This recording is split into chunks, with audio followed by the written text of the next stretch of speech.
कलाम साहब जब देश के राष्ट्रपति थे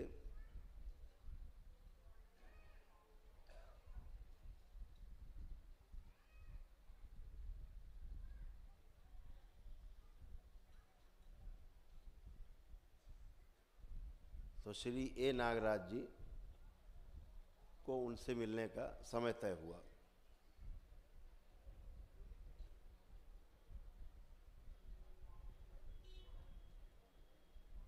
और वो दिन शायद जहाँ तक मैं सही हूँ ईद का दिन था, शायद 6 अगस्त नहीं 14 तारीख थी, अगस्त का महीना था और 2006। आप YouTube पर डालेंगे तो मिल जाएगा।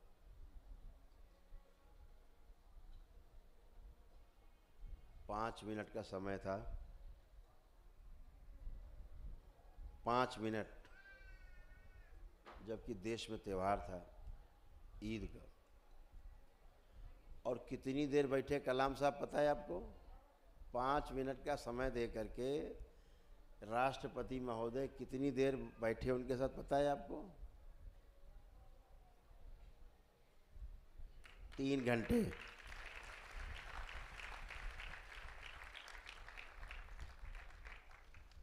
कलाम साहब ने शरीर छोड़ने तक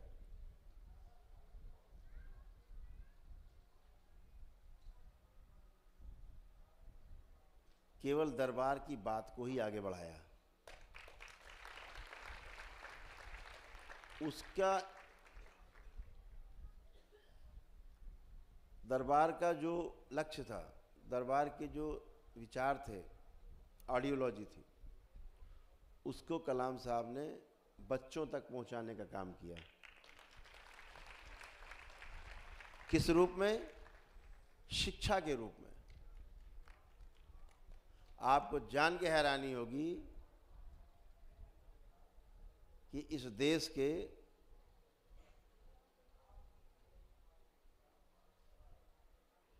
7 प्रदेशों में जितनी भी टेक्निकल यूनिवर्सिटीज थीं, सब में बाबा की पुस्तकें चालू हो गई।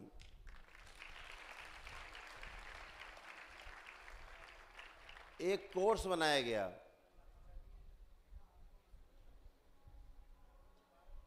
उस कोर्स का नाम था human values and professional ethics.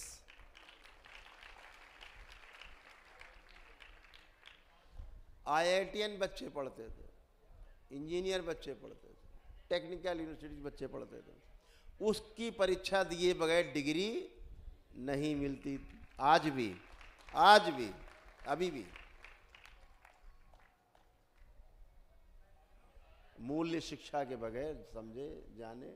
ये किसने लागू कराया?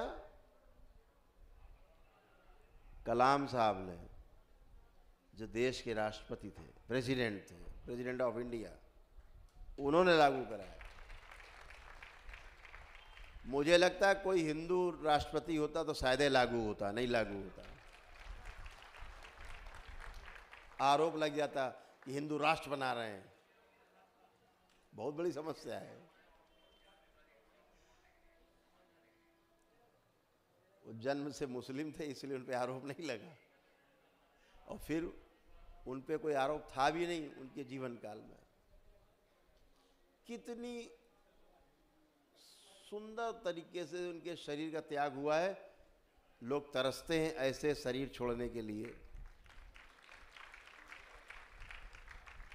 लोगों को शिक्षा देते देते ऐसे बात करते करते शरीर छूट गया। कोई कष्ट नहीं, कोई भोग नहीं, क्योंकि कोई नकारात्मकता उनके अंदर थी नहीं। तो बाबा से जब उन्होंने कहा उस दिन कि मैं चाहता हूँ बाबा जी कि जब मैं अगला जन्म लूँ, बोले ऐसी मान्यता है हमारे यहाँ कि अगला जन्म नहीं होता, लेकिन मुझे पता है होता है।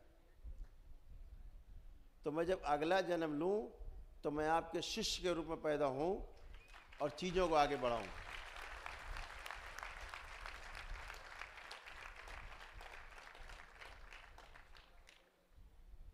बाबा ने कहा कर दिया बच्चों वाली बात,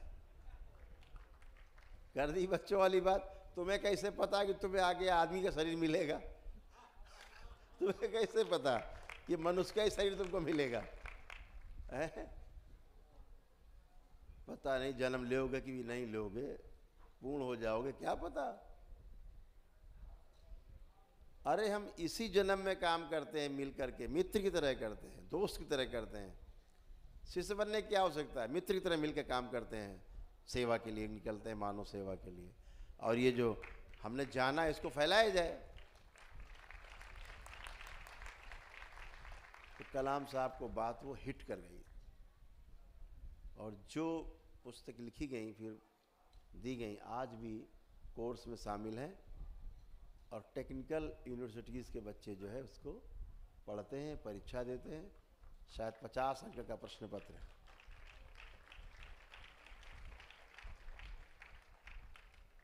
तो विचार से आप किसी को भी, अच्छे विचार आपके हैं और अंदर वाले की भी गंदगी अंदर नहीं है, तो आपके विचार को अच्छी तरह वो समझ सकता है। और कितना भी विरोधी हो, कोई भी हो, सबको समझा भी सकता है। तो वो काम किया गया। तो हम सब मिलकर के इसी जन्म में अच्छा काम करने की ठाने, और इसी जन्म में पूर्ण होने के लिए सारे जितने भी विधियां उनका अप्लाई कर डालें, बुद्ध की तरह।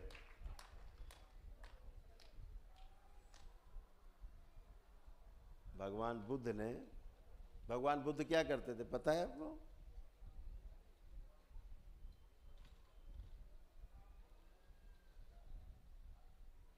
वो अपने शिष्य को पिछले 6 जन्म दिखाते थे।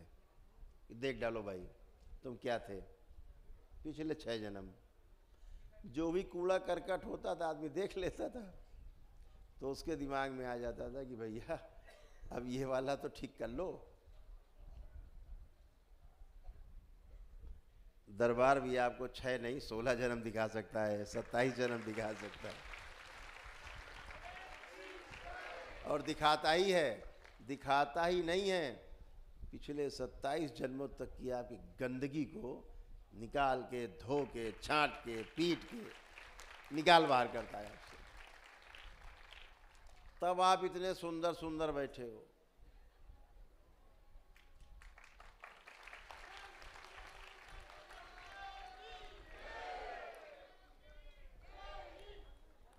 आपकी गंदगी का अकाउंट नील है, गंदगी का अकाउंट एकदम नील। अब आपकी जिम्मेदारी है कि इसमें अच्छी अच्छी चीज़ें डालो इस अकाउंट में। अच्छा देखो, अच्छा सुनो, अच्छा करो, अच्छा बोलो, अच्छा हो जाएगा, बन गए अच्छे। तो अपने अकाउंट को मजबूत रखो। जो आपका खाता है वो मजबूत रखो। गंदगी हटा दी गई, दरबार ने काम किया, आपको घर मकान दिया है आपका स्वच्छ करके, एकदम शुद्ध पवित्र।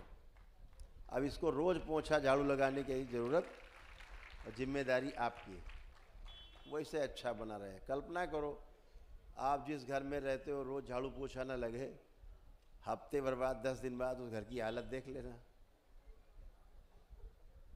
तो आप ध्यान साधना, पूजा पाठ, जप तप अनुष्ठान करते हो, वो रोज का झाड़ू पोछा है,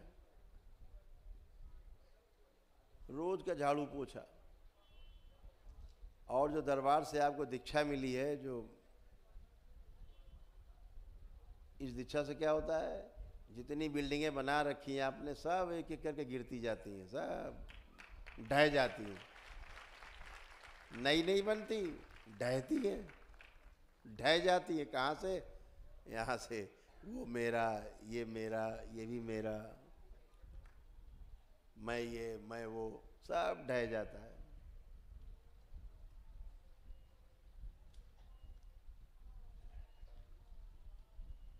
दरबार ने तमाम चीज़ें आपकी जो गंदगी थी सब ढहा दी है, बचा नहीं है।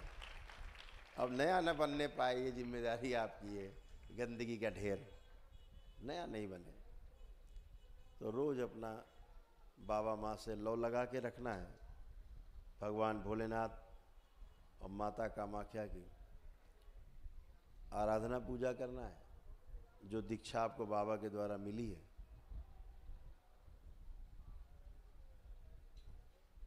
जबरदस्त आपके पास हथियार रही है, उसको निरंतरता में लाना है, कंटिन्यूटी में लाना है।